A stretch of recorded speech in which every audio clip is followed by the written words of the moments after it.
कुछ राष्ट्र के जीवन में महत्वपूर्ण प्रस्ताव आए हैं, उसमें से एक प्रस्ताव श्री राम जन्मभूमि पर मंदिर के निर्माण का, उसमें मुझे मेरे विचार रखने के लिए आपने मौका दिया, इसलिए हृदय से मैं आपका धन्यवाद करना चाहता हूं। मान्यवर, मैं देश की 140 करोड़ की जनता की ओर से भी आसन का, स्पीकर साहब का धन्यवाद करना चाहता हूं, क्योंकि ये जो सदन है वो नियम से तो चलता ही है।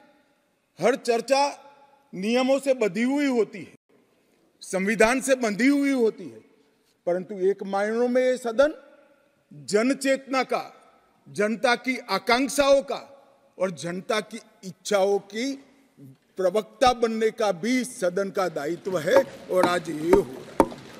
140 करोड़ के देश में और दुनिया भर में बैठे हुए राम भक्त जो 22 जनवरी के बाद एक अद्भुत आध्यात्मिक चेतना का अनुभव कर रहे हैं, इसको वाचा देने के लिए आपने समय दिया, इसलिए देश आपका हमेशा के लिए आभारी रहेगा।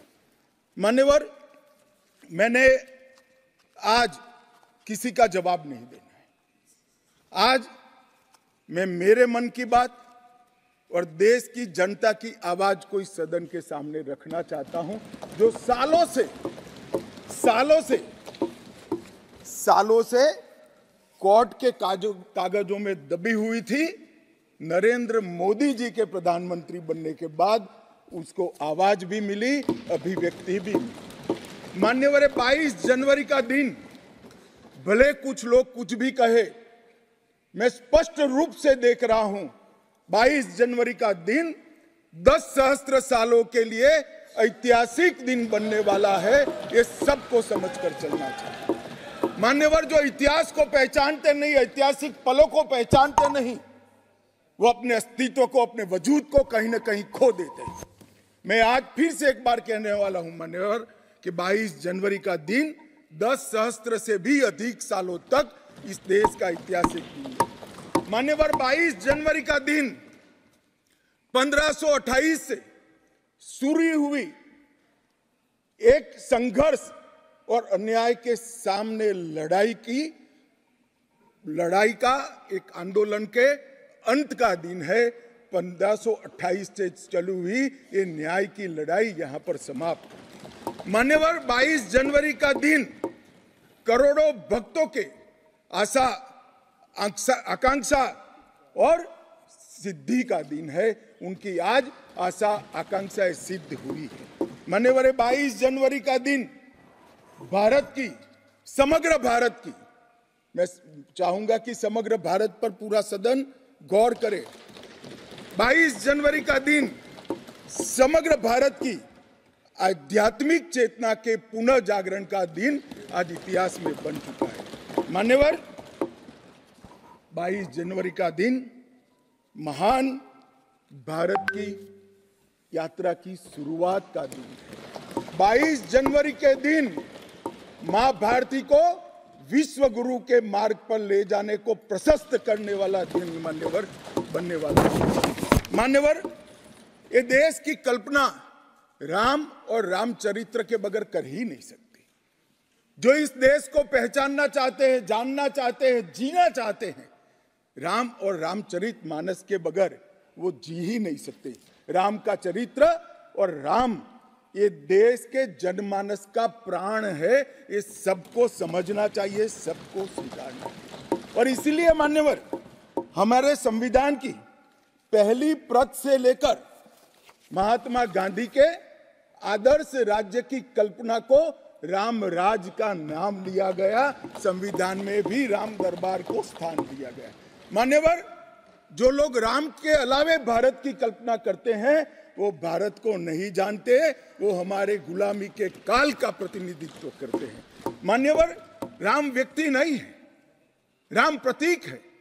करोड़ों लोगों का आदर्श जीवन कैसे जीना चाहिए, इसीलिए उनको मर्यादा पुरुषोत्तम किया गया। राम का राज्य किसी एक धर्म, एक संप्रदाय के विशेष के लिए नहीं है।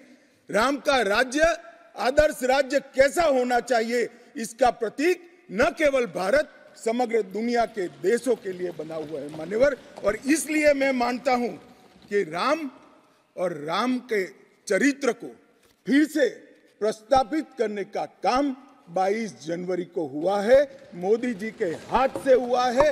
वो इस देश के लिए सौभाग्य का विषय है मान्यवर। हम सब उन सौभाग्यशाली लोगों में से हैं जो 1528 वहां पर राम मंदिर देखना चाहते हैं। पीढ़ियां चली गई, हजारों लोग, लाखों लोग शहीद हुए, संघर्ष किए, आंदोलन किए, मगर ये दिन देखना स्वप्न में नहीं आया। आज हम सब बहुत सौभाग्यशाली है कि इस देश को हम देख सकते हैं मान्यवर। भारत की संस्कृति और रामायण को अलग कर कर देखा ही नहीं जा सकता। कई भाषाओं में, कई प्रदेशों में और कई प्रकार के धर्मों में भी रामायण का जिक्र, रामायण का अनुवाद, रामायण से बनी परंपराएं और रामायण को अपने राष्ट्रीय चेतना का एक आधार बनाने का काम हुआ है। कई सारे रामायणों का उल्लेख है।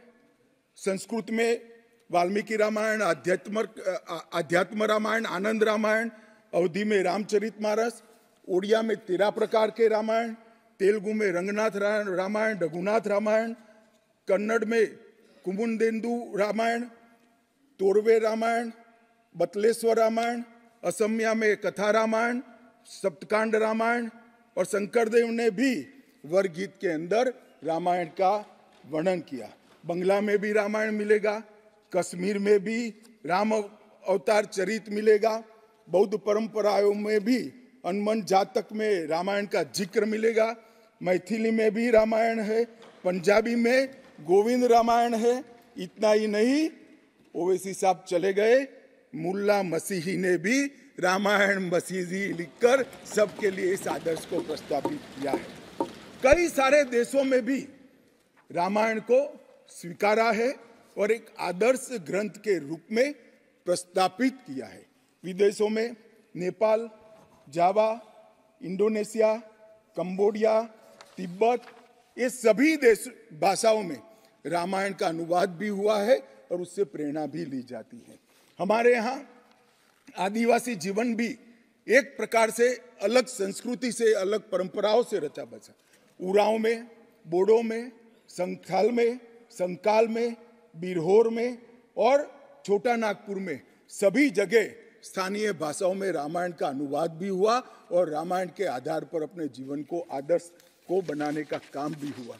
मान्यवर, राम और रामायण से अलग इस देश की कल्पना हो ही नहीं सकती। मान्यवर, ये जो राष्ट्र की इच्छा की परिपूर्ति सम्माननीय मोदी जी के हाथ से 22 जनवरी को अभिजीत मुहूर्त में हुई है। ये लड़ाई 1528 से लड़ी जा रही है। दशकों तक ये लड़ाई चली मान्यवर, दशकों तक लड़ाई चली। लगभग 1858 से कानूनी लड़ाई चल रही है। जब से अंग्रेजों का शासन था, 330 साल के बाद कानूनी लड़ाई का आज अंत आया है और रामलल्ला अपने गर्भगृह के अंदर विराजमान हुए हैं। मान्यवर, 330 साल के बाद और 1528 से एक लंबा जो आंदोलन चला उसकी समाप्ति हुई है और देश की आध्यात्मिक चेतना की जागृति हुई है। मान्यवर, मैं इतना ही कहना चाहता हूं, ये आंदोलन से अनभिज्ञ होकर कोई इस देश के इतिहास को पढ़ ही नहीं सकता। आज से नहीं, 1528 से हर